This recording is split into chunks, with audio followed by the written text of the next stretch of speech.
Hello everyone, welcome to Divyang Study. This is Hari Om. Today I will teach you percentage part 8. तो जितने भी visually impaired students हमसे coaching classes करते हैं या जो लोग दिव्यांग स्टडी के ऑफिशियल ग्रुप में जुड़े हुए हैं या जो लोग हमें यूट्यूब चैनल के थ्रू फॉलो करते हैं, उन सभी से हमारा निवेदन है कि इस वीडियो की एक्सेसिबिलिटी और इसको आपको समझने में क्या क्या प्रॉब्लम होती है के बारे में अपना सुझाव और अपना फीडबैक ज़रूर दीजिएगा, चाहे क्लास में, चाहे कमेंट बॉक्स में या दिव्यांग स्टडी के ऑफिशियल ग्रुप में, ताकि जो भी लगता है कि इम्प्रूवमेंट की ज़रूरत है हम उसमें इम्प्रूवमेंट कर सकें। तो हम स्टार्ट करते हैं। हमारा पहला क्वेश्चन है कि एक व्यक्ति की सैलरी में पहले 25% की वृद्धि कर दी गई, अब उसकी सैलरी को पूर्व स्थिति में लाने के लिए कितने परसेंट की कमी करनी पड़ेगी। देखो पहले क्या किया गया है, पहले एक व्यक्ति था, उसकी सैलरी में 25% की वृद्धि कर दी गई है। अब कोई मतलब फैक्ट्री का मालिक या कोई भी है, वो ये चाहता है कि जो 25% की वृद्धि की गई है ना, वो समाप्त हो जाए, मतलब जितनी पहले थी सैलरी उतनी ही आ जाए। तो अब कितने परसेंट की कमी करनी पड़ेगी उसकी सैलरी में। तो हम इसको पहले बेसिक से बनाते हैं। जो हमने पिछली वीडियो बताई है ना, उसी से रिलेटेड है, लेकिन क्वेश्चन अलग है, लेकिन बिल्कुल सिमिलर इसमें रूल लगता है। ठीक है, तो अगर जिसने वो नहीं देखी तो वो देख लीजिए जाके, ताकि और अच्छे से समझ में आएगा। तो पहले हमने उसकी सैलरी को 100 मान लिया। कितना मान लिया? 100। तो 100 में अगर हम 25% की वृद्धि करेंगे तो कितना हो जाएगा? 100 का 25% निकालो, 100 इंटू 25 अपॉन 100, तो 100 से 100 कट आउट हो जाएगा, 25 ही बचेगा। यानी कि 100 का 25% 100 ही होता है, इसीलिए हम 100 ही मानते हैं ज़्यादातर। तो 100 से 100 कैंसिल, 25, 100 का 25% 25 आ गया। यानी कि उसकी सैलरी पहले 100 थी, अब 25 की वृद्धि कर दी गई है। ठीक है, क्यों? क्योंकि 100 का 25% 25 ही होता है। तो अब उसकी सैलरी कितनी हो जाएगी? 100 प्लस 25। ठीक है, क्यों? क्योंकि 100 का 25% 25 ही निकला। तो 100 प्लस 25 ए हो गई, बढ़ने के बाद कितनी हो गई? 125, 125। अब क्या कह रहा है क्वेश्चन, कि उसकी सैलरी में कितने परसेंट की कमी कर रहे हैं ताकि वो पहले की स्थिति में आ जाए जितनी पहले थी। यानी कि 100 से 125 हो गई है। अब 125 से हमें दोबारा 100 लाने हैं, क्योंकि पहले 100 ही तो थी। तो 125 है, अब हमें 100 करना है, तो कितना कम करना पड़ेगा? 125 से 100 करने के लिए 125 माइनस 100 यानी कि 25 कम करना पड़ेगा। ठीक है, लेकिन अब जो परसेंट निकलेगा वो किस पे निकलेगा? कम तो 25 करना पड़ेगा पूर्व स्थिति में लाने के लिए, क्योंकि 100 पे ले जाएंगे, 125 है तो 25 की कमी करनी पड़ेगी, लेकिन परसेंट निकलेगा। अब जो सैलरी है, बढ़ी हुई सैलरी, उस पर कमी करेंगे ना हम लोग, तो अपॉन में वो आएगा, यानी कि 25 अपॉन में 125 इंटू 100।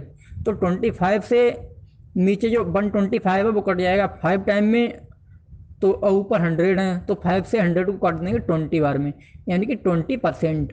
तो यानी कि अब उसकी सैलरी में हमें 20% की कमी करनी पड़ेगी, जिससे कि वो पहले की स्थिति में आ जाएगी, यानी कि जितनी पहले थी उतनी ही आ जाएगी। ठीक है, इसका एक बेसिक तरीका तो ये था। अब फ्रैक्शन मेथड का यूज करते हैं हम। 25% की फ्रैक्शन होती है 1 अपॉन कितना? 4, यानी कि 25/100। तो 25 से 100 कट जाएंगे 4 बार में, यानी कि 1/4। तो यानी कि सैलरी हमारी कितनी है अभी करंट में? 4 है। तो आप 4 का अगर 25% निकालोगे ना, 4 इंटू 25 अपॉन 100, तो 100 अपॉन 100, तो ये 100 से 100 कैंसिल, 1 आ जाएंगे। ठीक है, यानी कि 1/4 जो हमारा लिखा हुआ है 1/4, इसमें 4 अगर उसकी सैलरी मान लो 4 यूनिट, तो 4 का 25% ऊपर वाला 1 ही होगा। फ्रैक्शन में नीचे वाला टोटल वैल्यू या ओरिजिनल वैल्यू होती है, ऊपर वाला परसेंट वैल्यू होती है। तो 4 का 25% 1 है, ठीक है, ऊपर वाला। तो हमने मान लिया उसकी सैलरी पहले 4 थी, 1 की वृद्धि कर दी गई है। तो 1 की क्यों? क्योंकि 4 का 25% ऊपर वाला ही 1 ही होगा। तो अब उसकी सैलरी कितनी हो जाएगी? 4 प्लस 1 5 हो गई है। अब क्या कहा गया, पहले 4 थी, अब 5 हो गई है। अब दोबारा हमें उसी स्थिति में ले जानी है, दोबारा जितनी पहले थी, पहले 4 थी, तो 5 से 4 की तरफ जाएंगे तो कितना कम करना पड़ेगा? 5 माइनस 4, यानी कि 1 कम करना पड़ेगा। लेकिन अब जो परसेंट निकलेगा, क्योंकि बढ़ के अब तो 5 हो गई ना, तो परसेंट तो अब 5 पे निकलेगा। तो 1 अपॉन में 5 इंटू 100। अब जिससे तुलना की गई, तुलना अब बाद वाली सैलरी से की गई बड़ी अवधि पे, तो 1/5 इंटू 100, तो 5 से 100 कट जाएंगे 20 टाइम, यानी कि 20%। तो अब उसकी सैलरी में 20% की कमी करनी पड़ेगी, जिससे कि वो पुरानी स्थिति में या जितनी थी उतनी ही हो जाएगी। ठीक है, तो इस तरह से हम कर सकते हैं। हमारा नेक्स्ट क्वेश्चन है,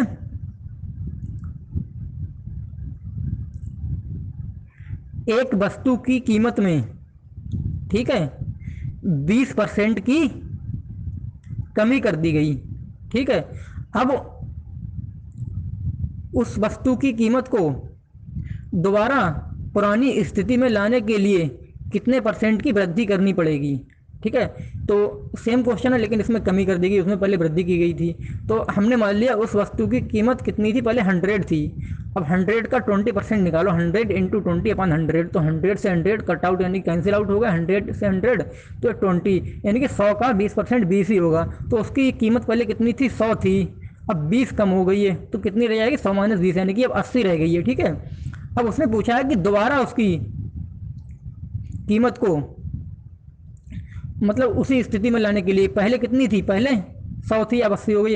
अब 80 से हमें दोबारा 100 करना है। ठीक है, जितनी पहले थी उतनी हो जाए, तो 80 से 100 करने के लिए कितना बढ़ाना पड़ेगा, 20 यानी कि 20 बढ़ाना पड़ेगा। 80 से 100 करने के लिए 20 तो बढ़ाना पड़ेगा।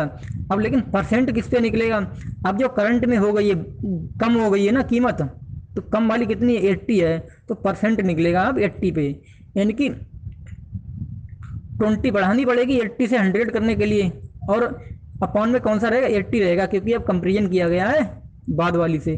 तो 20 की तो ग्रोथ करनी पड़ेगी, बढ़ानी पड़ेगी। ठीक है, तो 20/80 इंटू 100, तो 20 से 80 कट जाएंगे 4 बार में, और 4 से 100 कट जाएंगे कितनी बार में, 25 यानी कि 25 बार में, क्योंकि 20/80 गुणा 100, तो 20 से 80 कट के 4 बार में, 4 से 100 कट के 25 बार में, यानी कि 25%।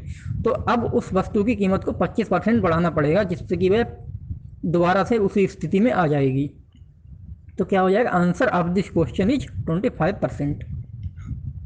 इसे हम फ्रैक्शन से करते हैं। ठीक है, तो यहाँ पर 20% की कमी की गई थी ना, तो 20% की फ्रैक्शन कितनी होगी, 1/5, यानी कि 20/100, तो 20 से 100 5 बार में कट जाएंगे, यानी कि 1/5 आ गई, 1/5।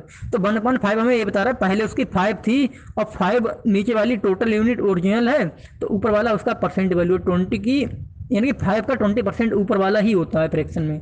तो नीचे वाला ओरिजिनल वैल्यू होता है, ऊपर वाला परसेंट, तो 5 का 20% निकालो, 5 गुणा 20/100, वो एक ही आएगा ऊपर वाला।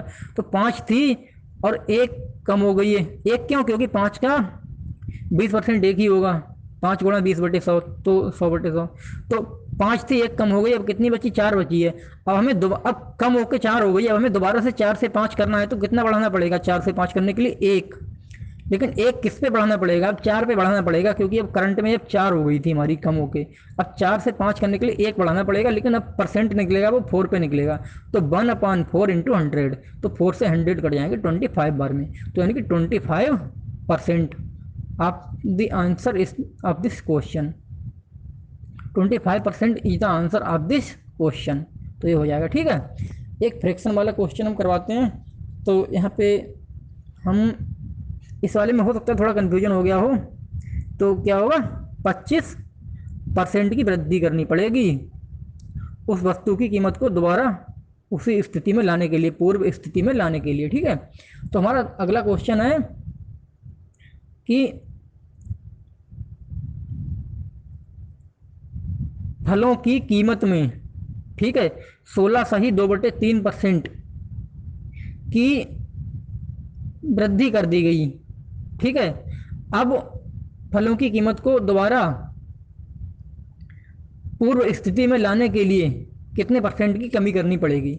तो क्या है, 16 सही 2/3%, तो पहले तो इसे हम उसमें बना लेंगे, किसमें, इन प्रॉपर फ्रैक्शन में। तो 16 की 3 से गुणा करेंगे, 16 3 48, और 2 ऐड करेंगे, तो 48 2 50/3%, 50/3% हटाओगे तो 100 से डिवाइड करोगे, तो 50/3 डिवाइडेड बाई 100। ठीक है, 50/3 डिवाइड की जगह पर मल्टीप्लाई लग जाएगा, 100 हो जाएंगे 1/100, तो 50/3 इंटू 1/100, तो 50 से 100 कट जाएंगे 2 बार में।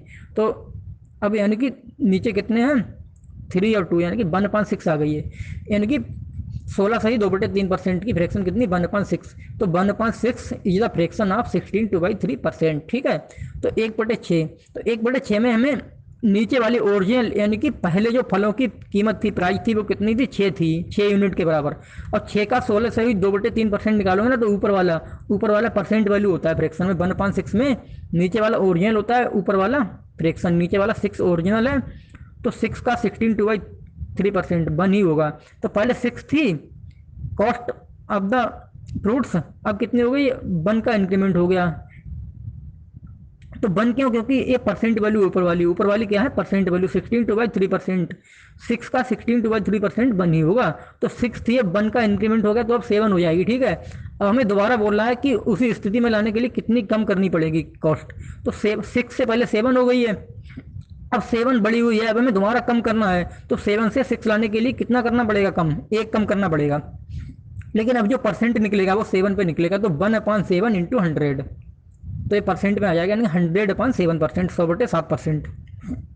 तो इसे हम लिख सकते हो, ये 7 से 100 को भाग करोगे, 7 से 100 को, तो ये 14 से ही 2/7% आ जाएगा।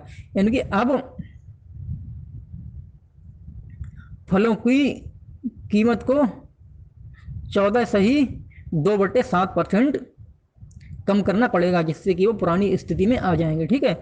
तो 14 2/7% is the answer of this question. ठीक है। तो एक क्वेश्चन मैं आपको करने के लिए दे रहा हूं। एक क्वेश्चन इस प्रकार है कि एक व्यक्ति के वेतन में, ठीक है,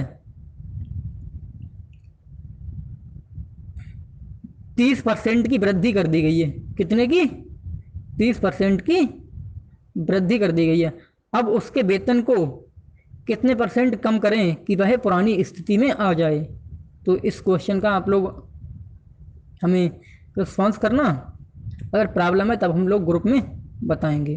तो thanks for watching this video.